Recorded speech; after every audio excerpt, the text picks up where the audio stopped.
The financial industry employs thousands of highly educated analysts working 80-hour weeks to crunch data.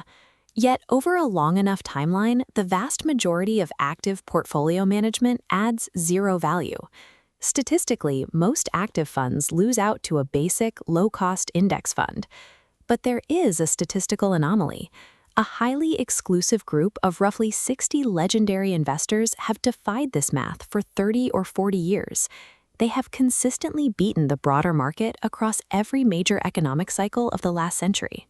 It is tempting to look at this group and assume they share a single proprietary formula. Investors spend lifetimes hunting for one universal calculation to duplicate these results, only to find the evidence suggests something else is happening. When you actually look at the portfolios of these market legends, you don't find a consensus. You find a tactical civil war. Warren Buffett and Charlie Munger demand cash-flowing, productive assets. Bill Miller, another market-crushing investor, is perfectly willing to buy non-productive, supply-constrained assets like Bitcoin. They sit on opposite ends of the spectrum, and their portfolio sizing is just as contradictory. Some demand hyper-concentration, holding only 5 to 15 businesses. Others use a venture-style approach, spreading bets across dozens of assets and relying on a 60% accuracy rate to find the rare winners that multiply their capital 100 times over. There is no uniform cluster. If these minds contradict one another on what to buy and exactly how much of it to own, their advantage cannot be a specific trading tactic. What remains is a specific temperament that tethers these diverse strategies together. The first unifying trait is a rejection of stocks. Retail investors often watch reactive lines on a screen and chase short-term price momentum. The elite ignore these fluctuations. They view themselves as buying fractional ownership in a physical business. Instead of looking at price charts, they look for structural advantages. They want a massive physical footprint or a deep competitive moat protecting the company. They demand high-integrity management teams and a steady stream of free cash flow, the actual cash a business generates after paying its expenses and maintenance costs. This leads to a strict boundary they call the circle of competence. If an investor does not understand the underlying mechanics of how a business makes money, they walk away. Their collective advantage is not possessing universal financial knowledge. It is ruthlessly defining the perimeter of what they actually understand and refusing to step outside of it. Once they know what they want to own, they have to navigate the daily chaos of pricing.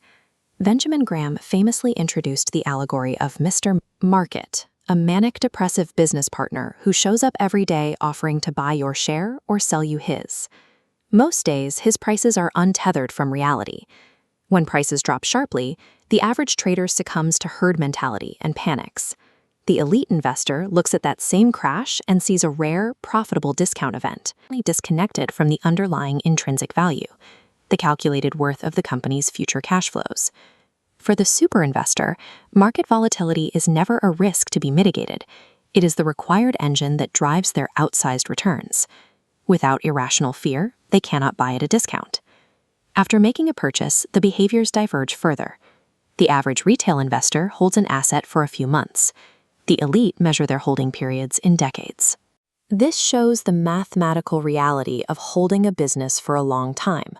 Over a 10,000-day period, a business that generates a high return on invested capital, a metric measuring how efficiently a company uses cash to generate profits, creates an exponential hockey stick curve of wealth.